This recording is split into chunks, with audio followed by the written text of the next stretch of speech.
How far are you willing to go? The drive, the sweat, the blood, the tears, your determination through the pain and all the suffering, people overlooking you, telling you that you're not good enough. You have to believe that you're great. And with you believing that you're great, anything you want to do, you can achieve. No one can stop you. Only you can stop yourself. Keep driving. Keep uplifting yourself. Keep going. Keep going. Nothing, and no one can stop you. That goal you want, you can achieve it. How you inspire people is going to be up to you. Keep going. Never give up. Never give up. Keep going. Never. What's going on? What's going on? It's your boy Icon. And once again, we're here on 910 Sports TV. First and foremost, I got to thank God for this opportunity because without him, there'll be no us.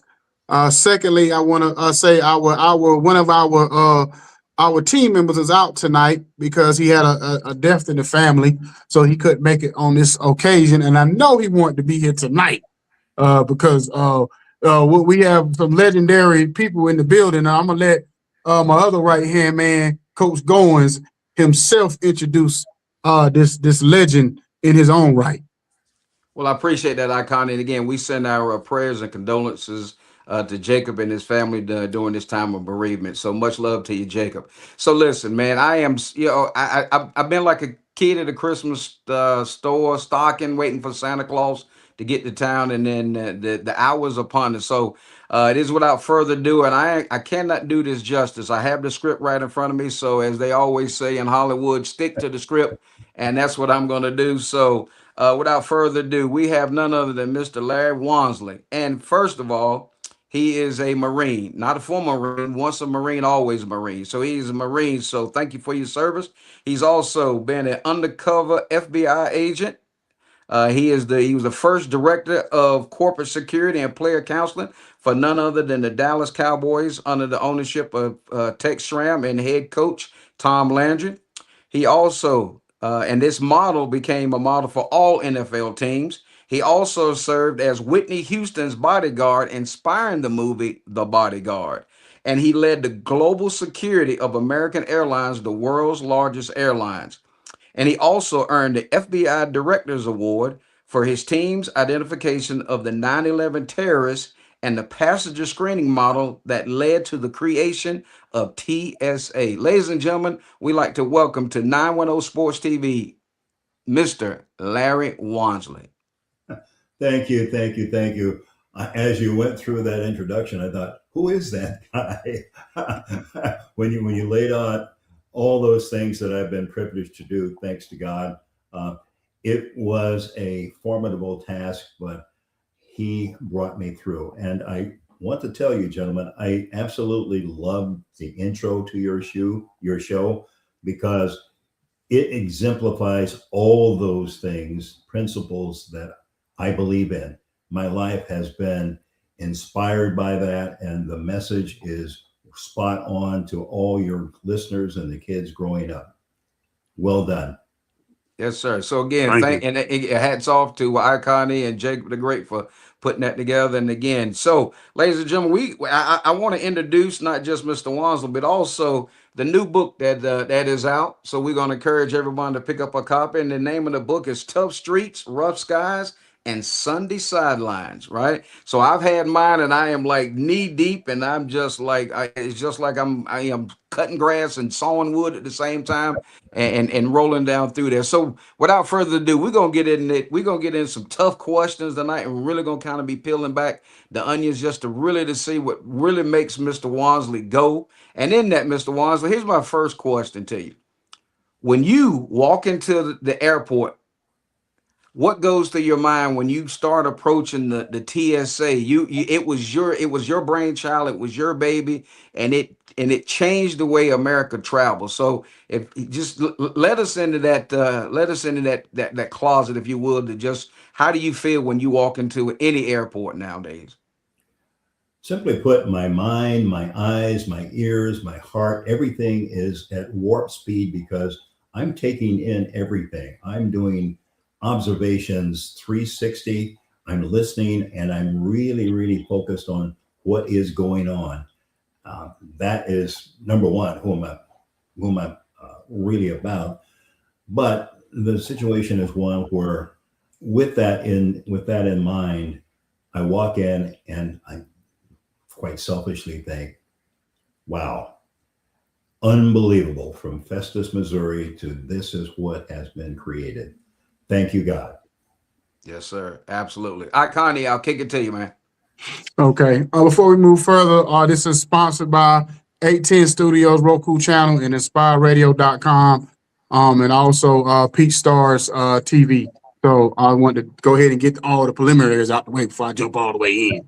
So, so basically, Mr. Wansley, when it comes to the security system that you put in place for the Dallas Cowboys, how did that come about? Was it something that you were working on and you brought it to them? Is it something they had you work on? So how did this even come into play? None of it existed at all. There was really no thought about it per se.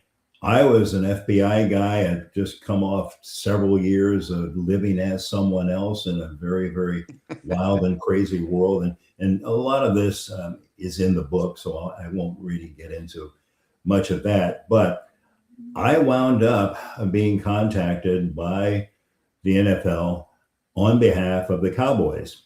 And I met with the NFL rep, and they said, we're looking for, or the Cowboys are looking for, someone with your kind of background. Oh, great. Well, I'm flattered. What's the job? They said they couldn't tell me because they did not know, but I fit whatever that mold was. So that was a major question mark. The next step was to meet Tech Schramm, who was the president and general manager of the Cowboys, at his home on a Sunday afternoon. And I went there, FBI agent, three-piece suit, very, very, straightforward and professional. And Tex came to the door, very amiable, very friendly, reminded me of Rodney Dangerfield with a big, bulky Hawaiian shirt and baggy Bermuda shorts with a drink in his hand, and welcomed me in and offered me a drink. And of course, I thought, well, this must be a test, but thank you, sir. No, not right now, but thank you. He and I had an absolutely delightful conversation for about an hour. Never once talked about the job, my qualifications for it, or anything like that. We talked about life in general. And then after and all during that time, he kept offering me drinks, and I kept hastily declining. But then about an hour later, Tom Landry showed up, the head coach, and he came in. And I have to tell you, gentlemen, I was shocked because, like everybody else, my image of Tom Landry was this impeccably dressed professional football coach who was like a god, an entity or something of that nature.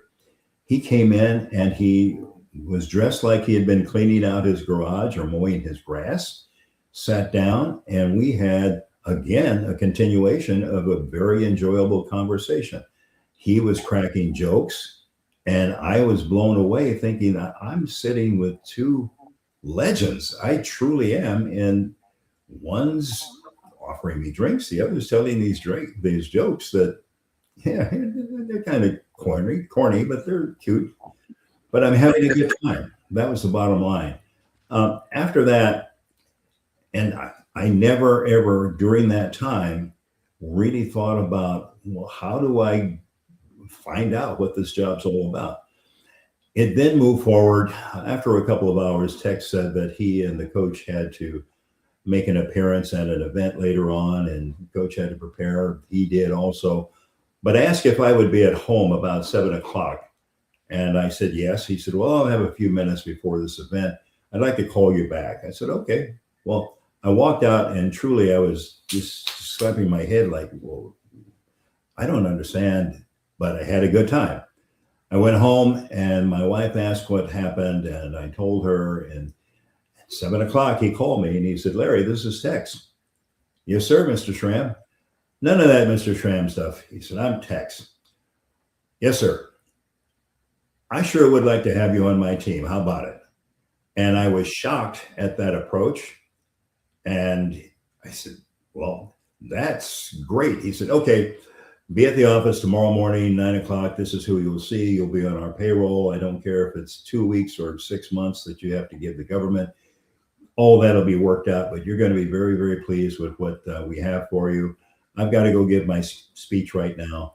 Click. I stood there. I literally stood there and I'm holding the phone to my ear and nothing. Hello, hello. And my wife looked at me.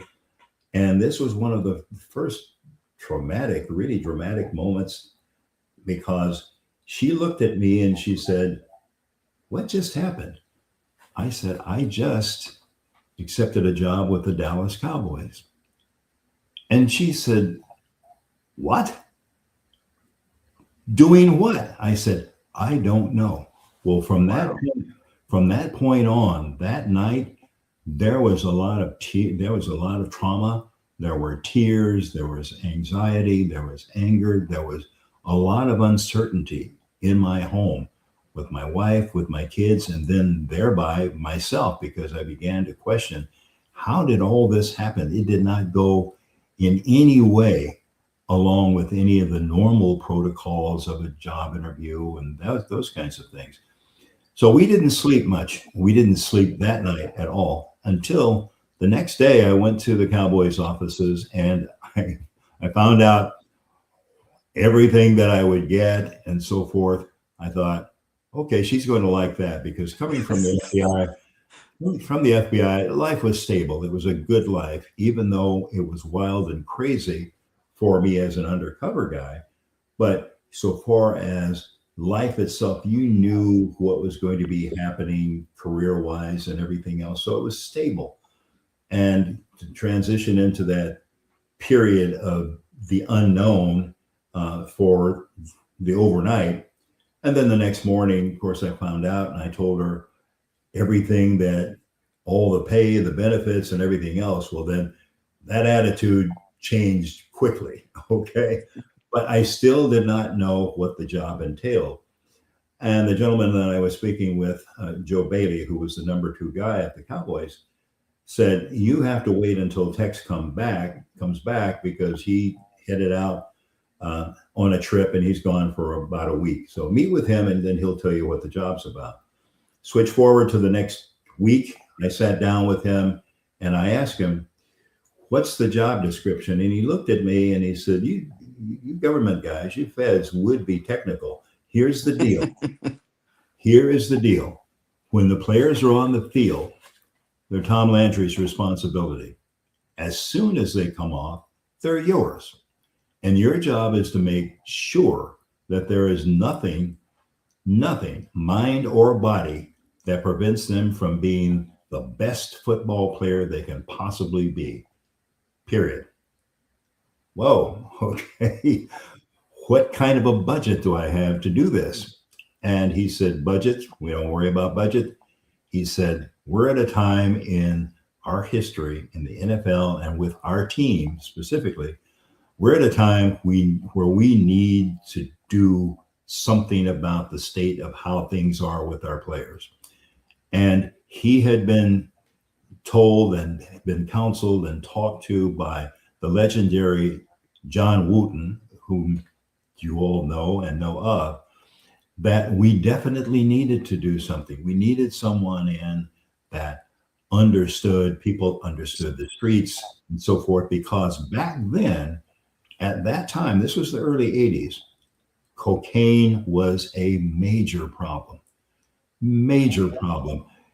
the NFL with teams. And he said, "We've got to step up and we've got to do it. So that's your job. Get after it." I said, okay.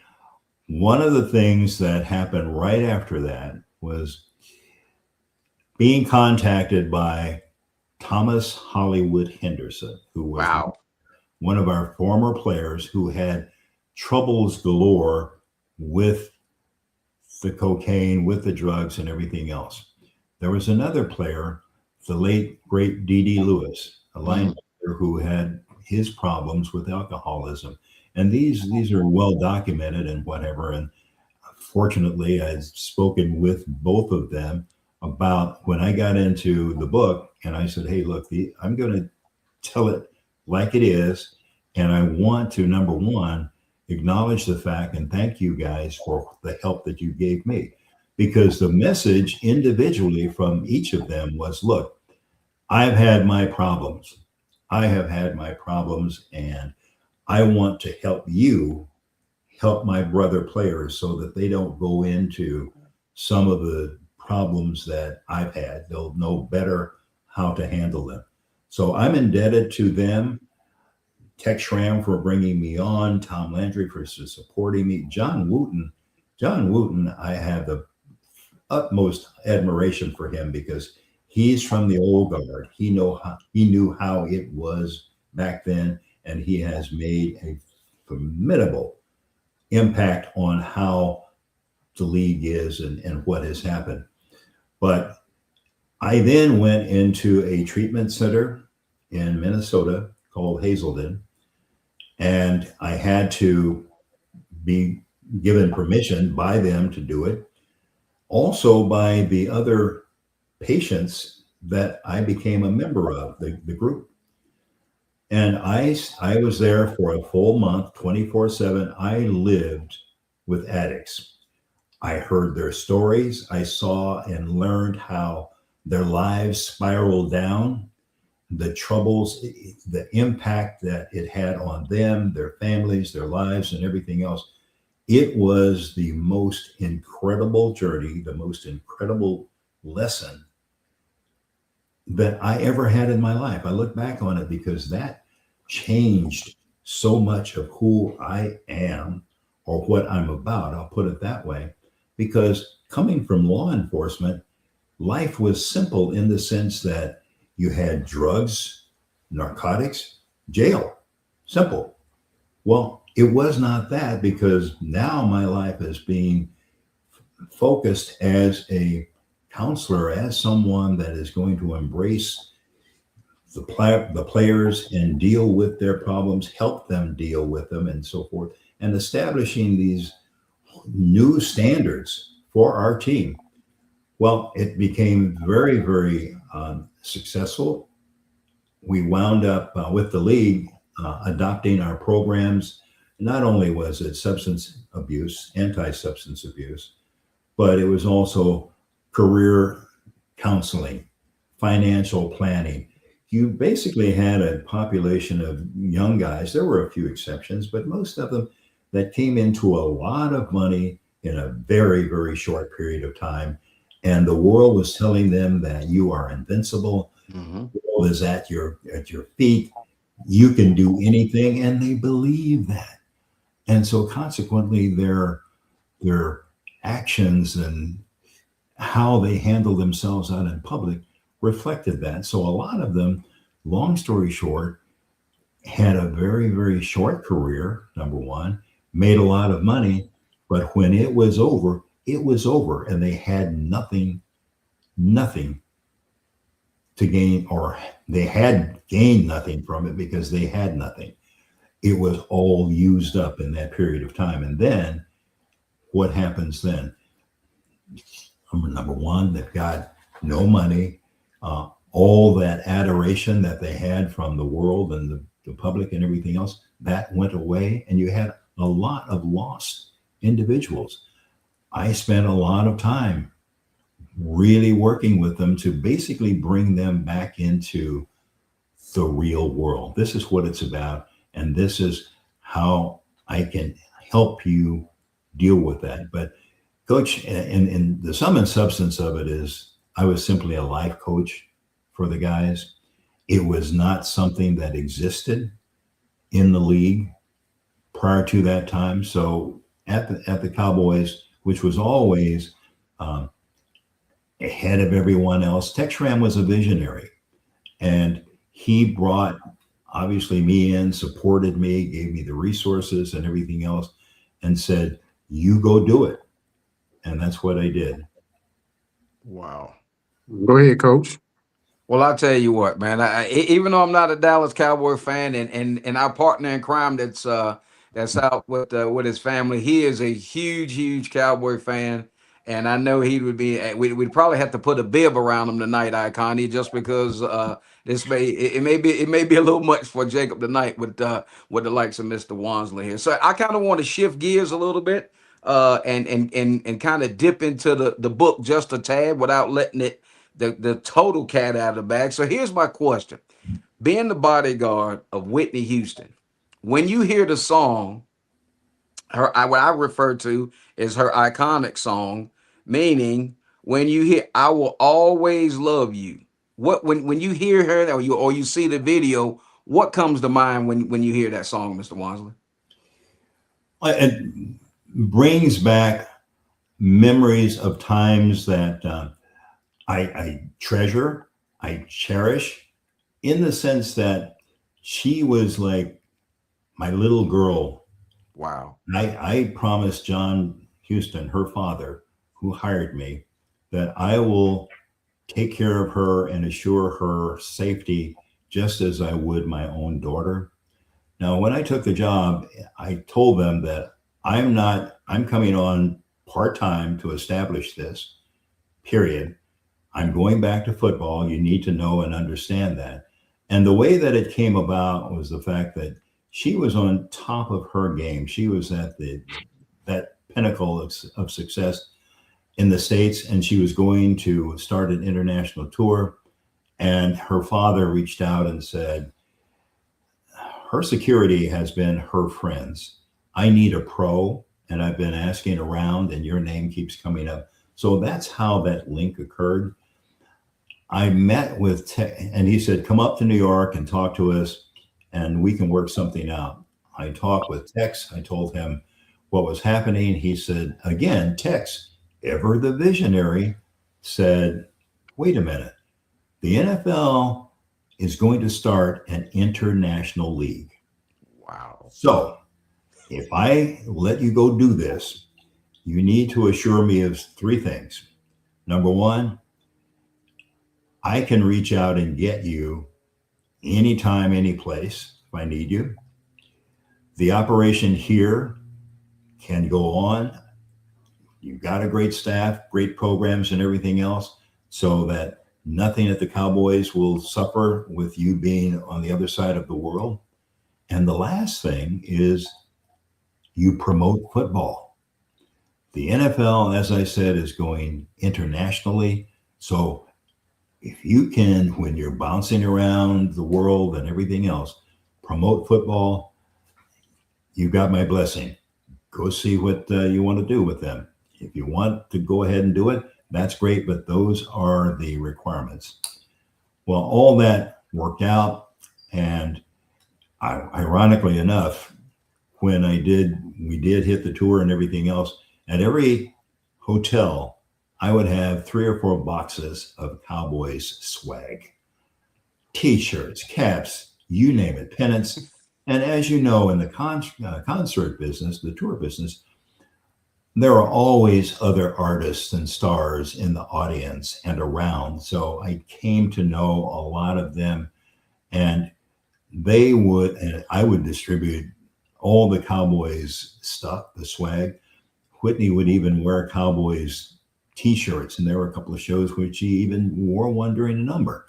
So that really raised the whole interest and excitement about the Cowboys and the NFL. It really did. All of these were firsts. It just never, ever existed. She was great, phenomenal artist, absolutely phenomenal. I didn't have any issues or problems with her. I really didn't. And she had the greatest respect for me. After we got started, we had a little tiff to begin with when I started to tell them, look, this is how we're going to do it. And we had a little bit of a tiff there, to the point that I was going to go back home. I had, when they started telling me this is how it's going to go, she didn't tell me, her assistant did. And I said, okay, cool. I got up and I walked out and I was going back home. Well, John Houston, her father, came and he said, hey, what's going on? I said, look, I went to tell them exactly how things are going to go, how it's going to work. And they told me, no, it's going to go how they want it to go, period. Look, you're wasting your money and I'm wasting my time. I'm going home. You hired me because I know my business. And if I'm not going to be allowed to do that, forget about it. Thank you very much. Adios. He said, I'll fix that, which he did. From that point on, we were fine. But it was one of those things, again, going back to your original question about when you hear the song, I Will Love You and everything else. There were several others way before then, other numbers. I knew the whole show routine and everything else, every number, every dance step and all that. But that particular song was one where when they did that movie, she did a great job. She really did. And it's a legendary song that will live forever. Yes, sir. Excellent. Iconic, man. I see you dropping back in the pocket, man. So, hey, you know, I was thinking, I said, I had to pray about bringing Mr. Wansley on because, you know, I'm a Washington Redskins fan, Commander. So I was like, this is going to be kind of hard for me to be giving all this praise to a Cowboy security guy. But, you know, I guess we can do it. Let me tell you this. A lot of the things that we did, and I've got a great respect for every team, everybody in the league and everything else. A lot of the things that we did at the Cowboys, they do now. And it's a fraternity, it's a family. So we may be wearing different labels, you know, one weekend and everything else, but there is still that family. We're all about the same thing, pursuing that one goal.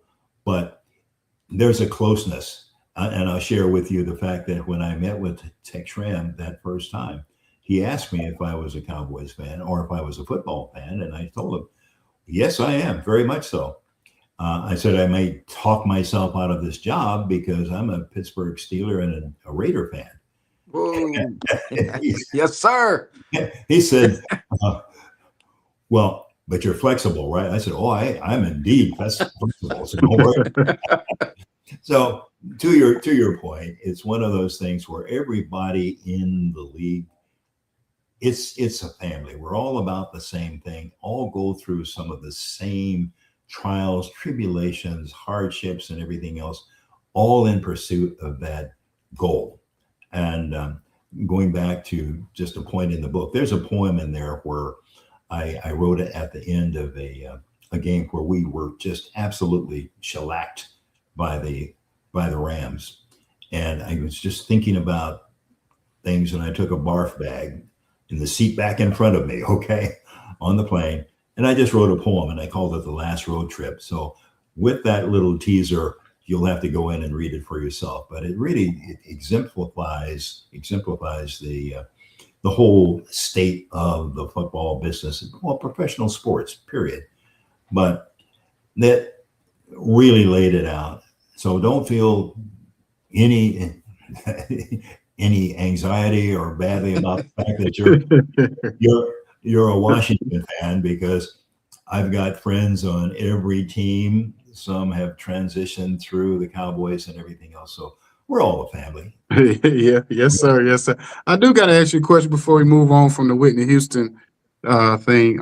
Is it any one, because we know we've all heard stories and we've seen the movies and we've heard different, whether this, that, and the third. Is it one thing that you heard over the years that you felt like you would want to clear up, or you would want to say that never happened? Or is it one thing that like bothered you about her life that you know that makes her look, her legacy tarnishes her legacy, that you would want to clear up? She was a good person. She really was. She, like so many mortals in this world, unfortunately was influenced by others, the acts of others, the intents of others. And it was one of those things that the timing of everything. It kind of shaped how events happen. I was heartbroken when I heard about the, her death, and then the death of her daughter, almost an identical situation and everything else. So I will just simply say that the time that I had with her, I was with her. She was phenomenal. She was really a nice person, and not in terms of her talent or anything like it. That was over the top, but just in terms of being a person, a great person, she was a caring person and so forth.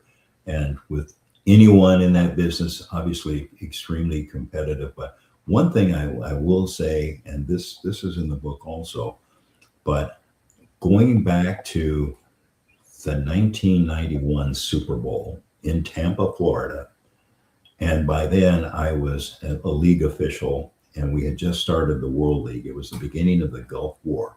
And this is what I want people to remember most, because I went to the stadium as a league official, and I did not know that she was going to be singing the national anthem until I got there. And I was surprised. So I went by her dressing room just to say hello, and it was like old home week. We had a phenomenal reunion. All the staff, her dad, everybody. And she said, look, I'm going to go sing the national anthem. Larry, take me down to the field, just like old times. Wow. Let's go do that. And so I, along with her father, her brother, and she had a security guy with her. And we took her down to the field, escorted her down. The atmosphere at the stadium was electric, because here we are we're at war. The war had just started. The stadium was packed. All the fans were waving their little American flags. The tension, the excitement, all of that, the electricity was in the air. You could feel it. And she got up there, and the orchestra behind her was playing.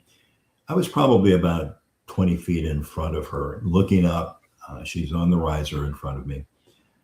But she belted out that national anthem, and I looked around. Here's the color guard over there. Here are the people that, obviously the technical people, broadcast people, the orchestra, but everybody was choked up. I looked over at a Marine, naval officer, a naval personnel, all the military people that were part of the color guard, and we were all choked up. The atmosphere was so incredibly tense. But then when she finished that Home of the Brave, and we had the flyover, there was sort of a release. And that release by the crowd, by everybody, just was tumultuous. So anybody that does not know about that, I would encourage you to Google it or whatever. It's out there. But really pay attention to that rendition of the national anthem, because it was the greatest ever. And it comprised not only her raw talent, but the emotion of our country at that time. It brought our country together. It was one of those things that I thought, thank God I'm here at this moment.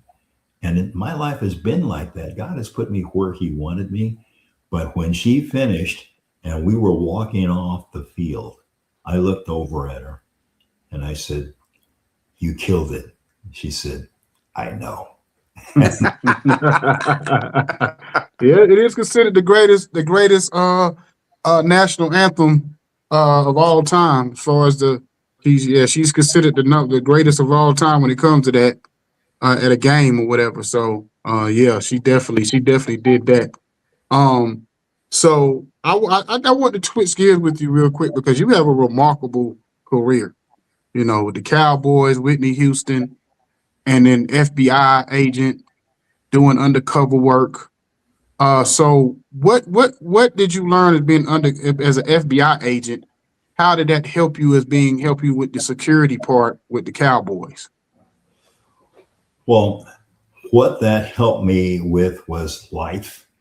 I had a profound and intense appreciation for life. I came close to losing my life on several occasions. The worst, the most intense time was when, and as an undercover guy, my thing was I was a hotshot, high flying con man, a front man for a mob group, etc. And I wound up coming to Dallas and going to Dallas to really get away from the high pressure, intense, really tough and dangerous FBI work. And everything had been successful. I wanted to go back to just normal FBI life. I was in Dallas one day and I was right back in it. But it was my choice. But there was a particular case that they wanted me to review, and I did. The supervisor in charge of that case, running that case, it had been going on for several years, but it was a corruption case. And it was basically about East Texas and the corruption that abounded there. And it was all run by the sheriff out there. There were other elected and appointed officials that furthered that whole mindset and operation.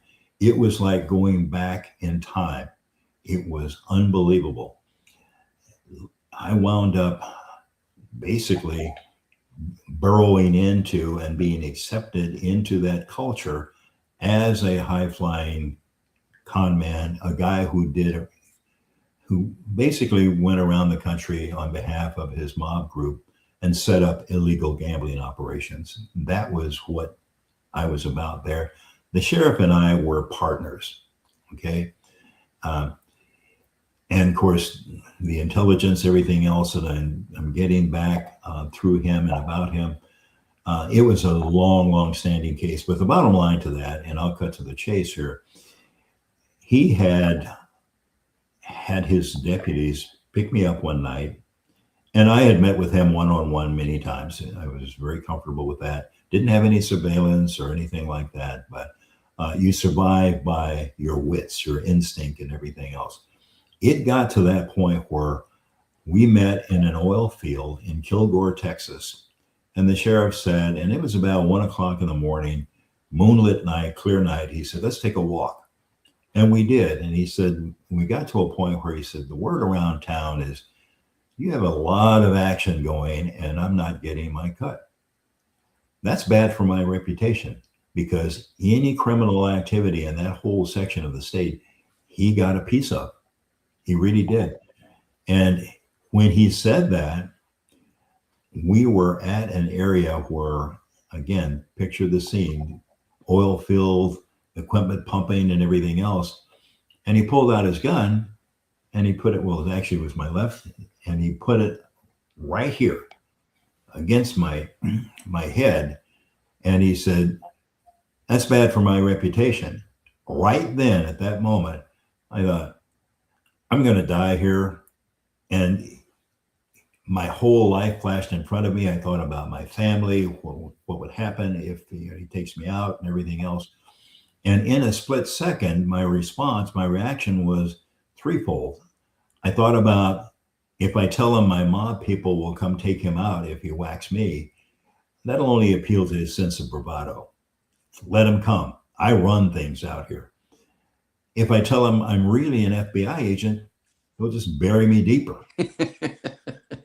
And what I did with him, I jumped bad with him, and I can't explain it. This was not a calculated thing. It was all instinctive within a matter of seconds. But I got in his face. I called him every vile name I possibly could. I told him he is the dumbest, blah, blah, blah, blah, blah, blah, blah. He's going to kill the goose that lays the golden egg. Well, shoot me, blah, blah, blah, blah, blah, blah, blah.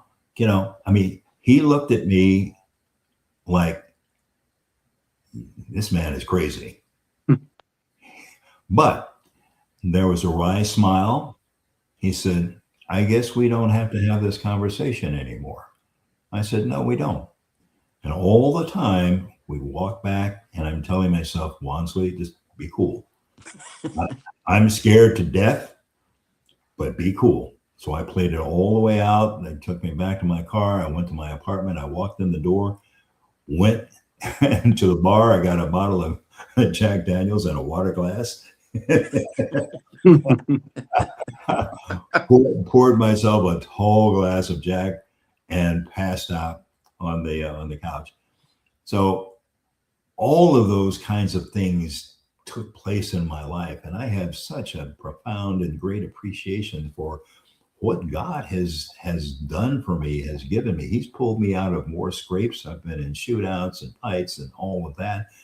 But it's about people, how you deal with people, learning from every experience. I've had good experiences. I've had bad ones. I've had some horrific ones, but I've learned a lesson from each of those. And with that, over the years, I have built upon that. So my message to anyone, any group or anyone, is that you can overcome it. You have to never give up. You have to persevere and everything else. But there is a guiding force. And if you just kind of keep focused on doing what you need to do and never make the same mistake twice. Mm-hmm. And that's what I live by. I like people. I really do. So that's at the heart of who I am, what I'm about, because in every exchange, every interaction with people, it can be extremely positive or it can be very negative, someone that hates me or whatever.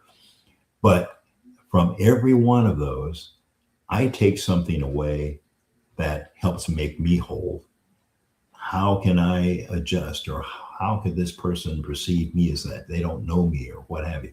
So every time there is any kind of interaction that I have with people, I learn from it, and I try to use that to really model everything that I'm about in my life. Okay, well, I appreciate you coming on tonight. I wish we had more time because your story is so amazing that we could be on here another 2-3 hours just running our mouth and asking Absolutely. questions. Absolutely. But I do got a little fun question for you real quick. It was on my mind. So what is let me ask you this. Do you watch any like gangster movies or like those type of FBI or cop type movies or TV shows? I do. So give me your top 5. I ain't gonna say the ones you like the best. Give me your top 5 most realistic shows. I just want to see where your head is at when it comes to where when you look at certain movies or TV shows. Give me your top 5. You can do both movies and TV or however you want to do it. Gentlemen, I will say this, and you can quote me forevermore. There are none. Okay. Wow. Wow. There are none. There are some that have a little snippet, a little tidbit here and there and so forth, but it's not real life. It's Hollywood, and it's all about entertainment. It's all about that viewership and everything else. But the hardcore life, what it's all about, life and death, every second counts and so forth, none reflect that. My favorite genre, I mean, that's one of my favorites. I like to watch all of them, but are the old Westerns, the Dodge Cities, and, there is no law, or it's the law of the 6-gun or what have you. I like old movies. I like new movies and everything else, but I really always remind myself that this simply isn't real. You know what the real world is about. So wow. Top 5 or anything like that, I would just simply say that, no, it doesn't really reflect real life. Okay. Well, like I said, I'm glad you came on and gave us your time because you could have been anywhere. And when Coach Goins brought this to me, my other partner, Jacob, I was blown away. I was very humbled because, like I said, you could have went anywhere to put this out, and you came to us. So I definitely feel like God is watching over us and blessing us with opportunities like this because I don't take them for granted. Amen. So if any plugging you want to do for your book, or anything where people can find you and find your book and before we get out of here. Well, and thank you, Coach, for showing my book. And then also take a look at my website. It's larrywansley.com. That will give you a really, I think, good overview of what I'm about, where I've been, and the opportunities that I've had and how God has graced me over these years. But just go to larrywansley.com, and I do speaking engagements. So if you've got a conference or something that you want me to come talk to people, I'll be happy to do that. I'm profoundly interested in especially helping youngsters, young kids coming up, because it's a different world now. It truly is. I got started way back before there was the internet and the computers and everything else. And I've seen and experienced the changes. So any way at all, I can help anyone. That's what it's all about. I've been truly blessed. But larrywansley.com, that'll tell everybody that can take the time to check it out. It'll give you a better look at what this old country boy from Festus, Missouri is about. Okay. And shout out to what was manager publicist who Coach Goins? Oh yeah, Sydney Burney. Yeah, she's out of Dallas and longtime friends with Mr. Wansley. And Sydney's she's been very grateful and just outstanding during my whole career when I was with the ESPN. And then of course when my phone rang and I looked down, I was like, man, there's a big fish on the line. And lo and behold, it's Mr. Larry Wansley. So again, just on behalf of myself, I just certainly thank you so much, and just a debt of gratitude for your career and everything that you've accomplished, and just Godspeed and just much blessings as you continue to be the leader that you are. Well, thank you kindly, gentlemen. I have thoroughly enjoyed it. God bless you. Stay safe. Take care. Yeah, yes, sir. Y'all have a good and blessed night. Have a great night. Thank you.